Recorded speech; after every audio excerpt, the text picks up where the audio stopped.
खबर है कि उत्तर प्रदेश सरकार 5000 प्राथमिक विद्यालयों को बंद करने जा रही है, क्योंकि उन स्कूलों में छात्र कम हैं, विद्यालय जर्जर हैं और अध्यापकों की कमी है।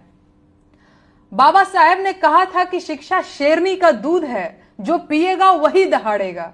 लेकिन सरकार जानती है कि जिस दिन ये शेरनी का दूध आम जनता पीने लग गई, उस दिन से आम जनता दहाड़ने लगेगी और सरकार मिमियाने लगेगी। लेकिन सरकार तो सरकार है, उसे मिमियाना मंजूर नहीं है, तो उसने इस समस्या को जड़ से ही खत्म करने का रास्ता खोज लिया है। यह वही सरकार है जो गौ पूजन, हवन यज्ञ और धार्मिक आयोजनों पर करोड़ों खर्च करती है और सरकारी खर्चे पर कांवड़ यात्रियों पर फूल बरसाती है। लेकिन जब बात बच्चों की शिक्षा की आती है तो वह कहती है कि कम छात्र हैं, स्कूल की हालत खराब है, इसीलिए बंद करो। वाह भाई वाह! सरकार का यह फैसला देहात के गरीब परिवारों के बच्चों के भविष्य पर सीधा हमला है।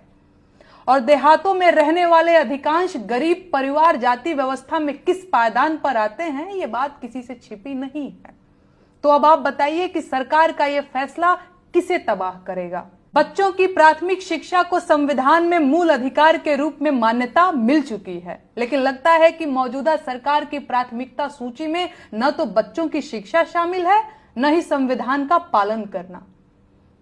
मुझे जानना है कि अगर प्राथमिक विद्यालयों में बच्चे कम हैं, तो ये किसकी गलती है? देश की आबादी में तो कोई कमी नहीं है, और ऐसा भी नहीं है कि देहात का हर बच्चा कॉन्वेंट स्कूल में पढ़ने लग गया है।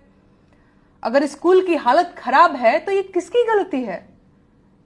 सरकार अपनी गलती मानकर स्कूलों को सुधारने की बजाय स्कूलों को बंद कैसे कर सकती है भाई? ये तो छोटे छोटे मासूम बच्चों के साथ अन्याय करना हुआ। पहले उच्च शिक्षा पाने वाले युवाओं को बेरोजगार बनाया, फिर प्रतियोगी परीक्षा के परीक्षार्थियों की परीक्षा में धांधली हुई, पेपर आउट हुआ और अब छोटे विद्यार्थियों का स्कूल ही बंद करवा देंगे। गजब! इतना विकास देश बर्दाश्त कैसे करेगा मालिक? स्कूल जब बंद होंगे तो उनके बच्चों को पड़ोस के दूसरे स्कूलों में भर्ती कर दिया जाएगा, जिसका पहला असर लड़कियों की शिक्षा पर पड़ेगा।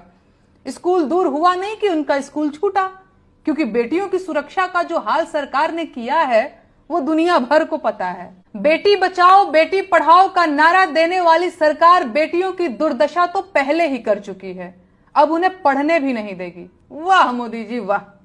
आपके लोग पूरी ताकत से बेटियों के भविष्य का विनाश करने में लगे हुए हैं। सरकार का स्कूल मर्ज करने का तर्क दरअसल जमीनी सच्चाई से पूरी तरह